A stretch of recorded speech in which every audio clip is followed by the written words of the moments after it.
Okay, so triangle from closed guard is a pretty basic movement, but it's actually quite complicated because there's a lot of little details to it. So with kids, they're not allowed to grab the head to finish the triangle, so none of the techniques for kids syllabus will have any pulling on the head. A triangle is when we have one arm in, one arm out. So when both arms are out, there's no triangle, both arms in, there's no triangle. So my first aim is to separate one arm from the other. I like to just grab the wrist or the hand and just literally jam it in between my legs here. From here, I can shoot with this leg over his shoulder.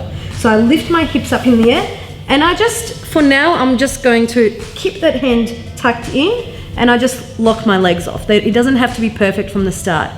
Now, if you're less flexible or if you have short legs like me, you will need to make a lot of little adjustments and create better angles so that there's no pressure on your ankles and it's actually a blood choke to the neck here.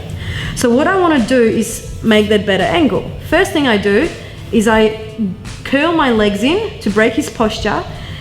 I put this foot on the hip and I grab my shin. Now try to posture up, Mikael. It's going to be really hard. So I'm not pulling on his head, but by grabbing my own shin means that he can't escape. From here, I'm ready to hip escape.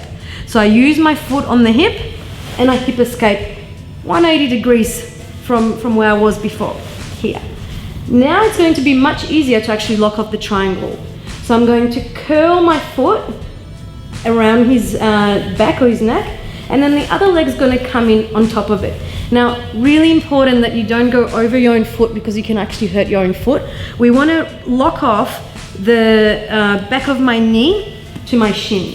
So I hip escape till I can actually do that. My foot is pointing up, I lock it off here. Okay, now to finish, I think at this stage, all I have to do is curl, squeeze my knees together, and then squeeze my thighs. And Mikael will tap. Sometimes, to get even a better angle, I use my right hand to dive underneath and anchor myself here. Now I've got even a better angle, so when I squeeze, it comes on very quickly. Let's just talk about that angle and why it's so important to hip escape. So if I've got a triangle with my legs, imagine this is my opponent's head or his neck in here. And when I squeeze down, there's still a gap here. Now, when I hip escape this way, and I pinch my knees together and then squeeze down, that gap changes to a tiny little gap. So that's where my opponent's neck is at, and the choke will come on really, really quickly. And it will be very difficult to finish when we've got a large gap like this.